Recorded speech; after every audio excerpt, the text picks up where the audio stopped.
Garab deketan. Bismillahirrahmanirrahim. Alhamdulillahirabbil alamin wassalatu wassalamu ala sayyidina Rasulillah Muhammad ibn Abdullah wa ala alihi wa sahbihi wa man walah, amma ba'd. Hadirin yang dimuliakan oleh Allah. Dalam pembahasan kita sekarang disebutkan oleh Sayyidina Habib Abdullah bin Ali al-Haddad tentang sebenarnya masih tentang cinta karena Allah dan benci karena Allah. Ini adalah fondasi, ini adalah asasnya. Dari sini lahir banyak hal. Dari kecintaan dan kebencian karena Allah lahir banyak hal yang dianjurkan. Kemarin kita bahas bahwasanya kita diperintahkan dan dianjurkan untuk menjalin hubungan erat dengan kaum salihin, orang-orang yang bertakwa kepada Allah Subhanahu wa taala. Sebagaimana kita juga dihimbau untuk menjauhi orang-orang yang menyimpang dari ajaran Allah, orang-orang yang bejat, orang-orang yang bikin kita jauh dari Allah, hendaknya kita jauhin mereka. Dan hal semacam ini, apa itu? Menjalin hubungan yang erat dengan kaum salihin atau menjauhi orang-orang yang bejat adalah bagian daripada cinta karena Allah dan benci karena Allah. Nah, dan sekarang dibahas dalam pembahasan kita adalah kasih sayang kepada sekalian hamba Allah Subhanahu wa taala. Dan ini pun bagian daripada cinta karena Allah Subhanahu wa taala. Naam. Imam Al-Haddad bilang, "Wa 'alaika birrahmati li'ibadillah wasyafaqah 'ala khalqillah."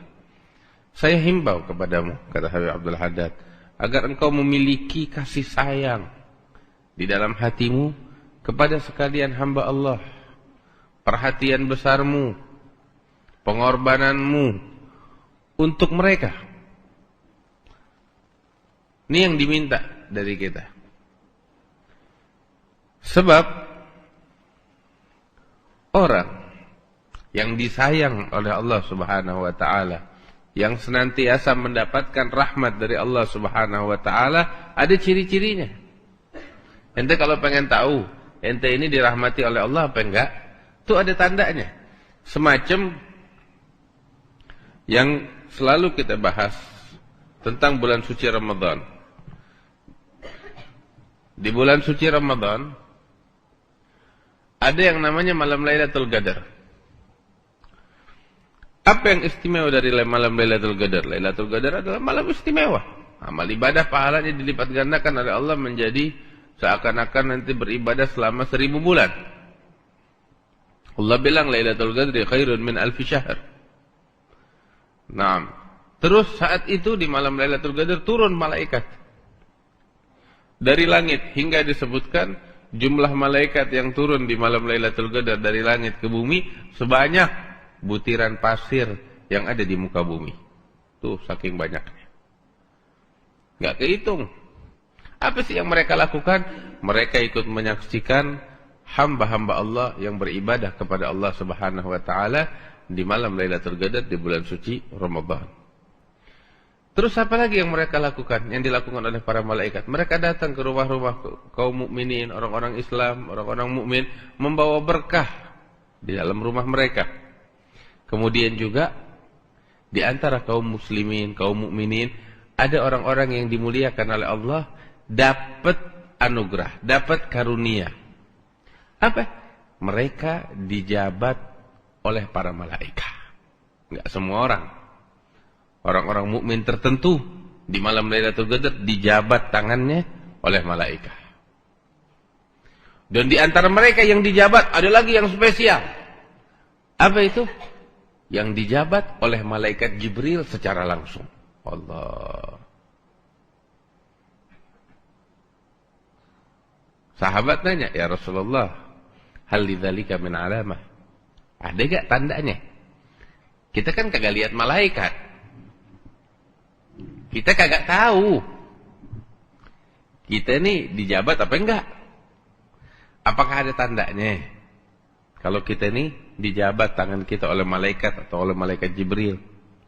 Nabi Muhammad SAW bilang ada ya tandanya. Apa itu tandanya? Ragga galbuk wa kathura dam'ah.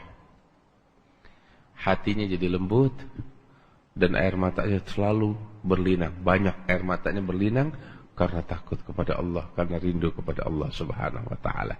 Ini tandanya. Bulan Ramadan berlalu, hati dia jadi lembut. Air matanya terus berlinang. Ambil kabar gembira kalau dirinya di bulan Ramadan dapetin Lailatul Qadar dan dijabat tangannya oleh para malaikat. Dan untung-untung kalau yang menjabat adalah malaikat Jibril. Ini tanda. Kembali lagi ke pembahasan kita. Dari mana kita tahu kalau diri kita ini dirahmati sama Allah? Kalau ente pengen tahu, lihat. Ente punya hati, punya rahmat di dalam hati ente, ada rahmat dan kasih sayang enggak kepada kaum muslimin, kepada kaum mukminin? Ada rahmat dan kasih sayang enggak kepada sekalian hamba Allah secara umum? Hanya orang yang di hatinya punya rahmat dan kasih sayang, mereka lah yang dirahmati oleh Allah, mendapatkan kasih sayang khusus dari Allah Subhanahu wa taala. Tanya sama diri kita. Semakin besar kasih sayang kita kepada hamba-hamba Allah lainnya, semakin besar juga bagian kita yang Allah berikan kepada kita daripada rahmat dan kasih sayangnya untuk kita. Dari mana itu? Rasulullah sallallahu alaihi wasallam bersabda di dalam hadisnya. Beliau mengatakan, "Ar-rahimuna yarhamuhumur rahman tabaraka wa ta'ala. Irhamu man fil ardi yarhamkum man fis sama'." Di dalam hadis yang diriwayatkan oleh Sayyidina Abdullah bin Amr bin Al-As, dari seorang sahabat. Nah, itu Rasulullah sallallahu alaihi wasallam bersabda bahwasanya ar-rahimun, orang-orang yang memiliki kasih sayang di dalam hatinya kepada hamba-hamba Allah, ya. Orang yang semacam inilah yang dikasihi dan disayangi oleh Allah Subhanahu wa taala. Karena itu irhamu man fil ardi. Berikan kasih sayangmu, kata Rasulullah, kepada hamba Allah yang ada di muka bumi, maka niscaya Tuhanmu yang kerajaannya ada di langit akan memberikan kasih sayangnya kepadamu. Naam. La ilaha illallah. Pengen gak punya bagian besar dari rahmat Allah, dapat bagian besar? Ente biar punya bagian besar juga di hatinya ente di dalam menyayangi hamba-hamba Allah, kasih sayang kepada mereka. Itu hadis yang saya bawakan barusan.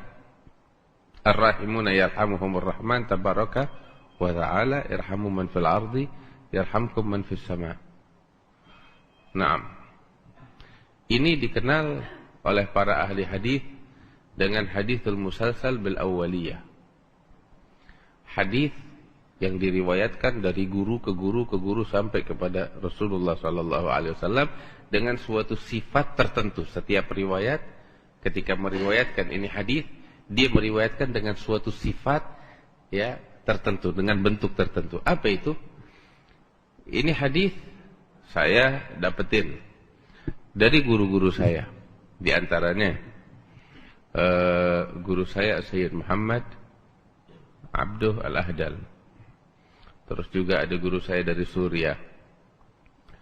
Terus juga min syekhina dari Al-Habib Umar bin Hamid Al-Jailani. Dan yang lain-lainnya lagi. Mereka menyampaikan kepada saya ini hadis. Ketika menyampaikan, mereka bilang kepada saya, ini adalah hadis yang pertama yang saya dengar dari guru saya. Gurunya pun ketika meriwayatkan ini hadis menyampaikan kepada mereka bahwasanya ini adalah hadis yang pertama kali aku dengar dari guruku si fulan, ya. Pertama kali aku dengar hadis dari guruku fulan, ini hadis. Dan gurunya pun juga begitu menyampaikan, ini hadis saya adalah hadis pertama yang saya dengar dari guru saya. Dan begitu seterusnya, nyambung menyambung. Setiap riwayat mengatakan ini hadis pertama yang saya dengar dari guru saya. Ya, sampai kepada Abdullah bin Amr bin As dari Rasulullah sallallahu alaihi wasallam, ar-rahimuna yarhamuhumur rahman tabaraka wa ta'ala. Saya pun dapetin ini hadis dari guru saya, mereka menyampaikan kepada saya bahwasanya ini hadis pertama. Dan saya pun ketika mendengar ya di majelis itu, dalam pertemuan itu adalah hadis pertama yang saya dengar dari mereka.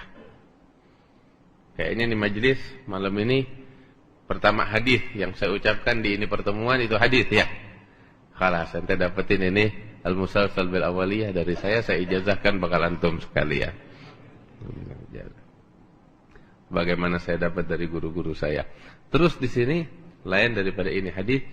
Seketika saya dapetin ini hadis al-musalsal bil awaliyah dari guru saya, Sayyid Muhammad Abduh Al-Ahdal. Itu beliau ketika membawakan ini hadis kepada saya, kemudian beliau mengijazahkan kepada saya, beliau kasih wasiat bakal saya. Apa wasiatnya? Wasiatnya kurang lebih sama dengan ini hadis. Hadisnya itu kan ar-rahimuna yarhamuhumur rahman tabaraka wa ta'ala. Beliau bilang, wasiat saya untukmu agar engkau takwa kepada Allah. Yang kedua, agar engkau punya kasih sayang di dalam hatimu kepada sekalian makhluknya Allah. Enggak cuma manusia, kata guru saya. Bahkan kepada binatang pun demikian. Bahkan beliau bilang sama saya, bahkan kepada binatang yang sunnah untuk dibunuh. Engkau pun ketika membunuhnya dengan penuh kasih sayang. Bagaimana caranya membunuhnya? Jangan disiksa. Ya, biar cepat dia dia menghembuskan dia tuh, menghabisinya. Jangan sampai dia tersiksa. Sebab kan ada binatang-binatang yang memang sunnah dibunuh. Macam cicak, macam apa lagi?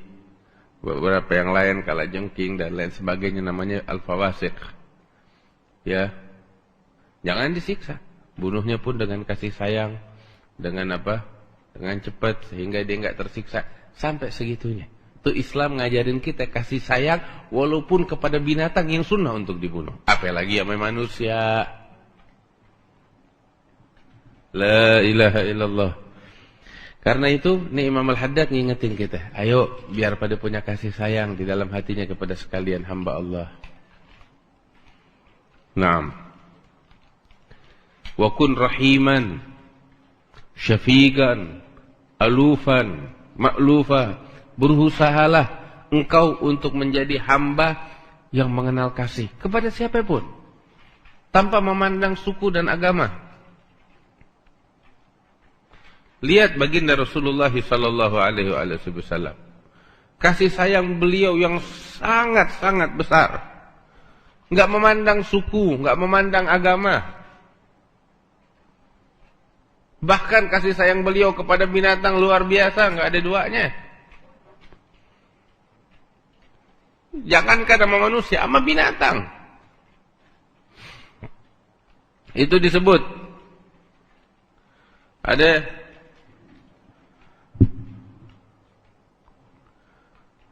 kita kalau baca Mahalul Qiyam tuh dari Maulid Ad-Daibai, ada abiyat yang kita baca, wastajarat ya wastajarat ya habibi indaka dhabyun nufur. Tahu gak artinya itu? Artinya adzabi. Tahu dhabi juga? Adzabi hadza apa kalau bahasa kita kijang atau rusa. Ini kijang atau rusa ini ada kisahnya.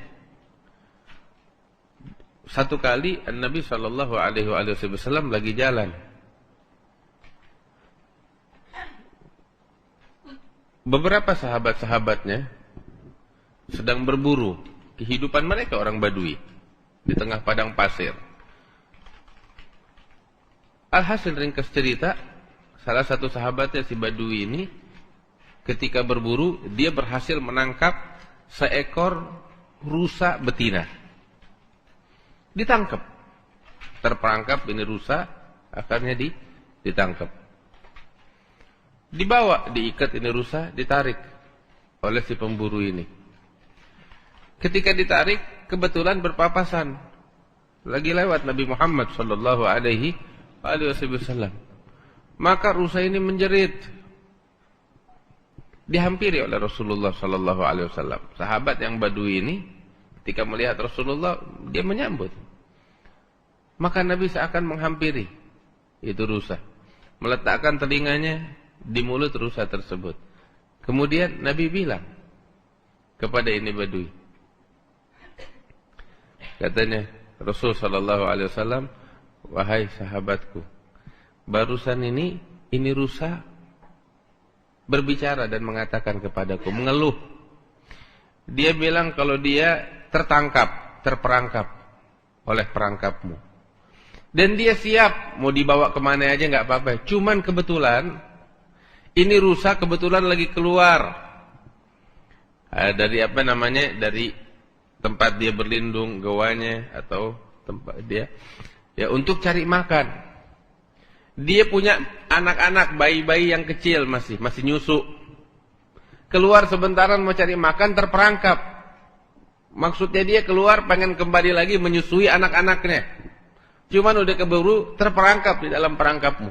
Dia bilang sama saya, tolongin. Saya pengen nyusuin anak saya sebentaran sampai dia tuntas. Habis gitu saya balik lagi deh, mau disembelih, mau diapa nggak jadi masalah. Ini rusa betina bilang sama saya begitu, kata Rasulullah sallallahu alaihi wasallam. Begini saja, engkau lepaskan sebentaran, insya Allah dia bakal balik, aku sebagai jaminannya, kata Rasulullah sallallahu alaihi wasallam. Lihat. Dia bilang, aku yang jadi jaminannya, kata Rasulullah.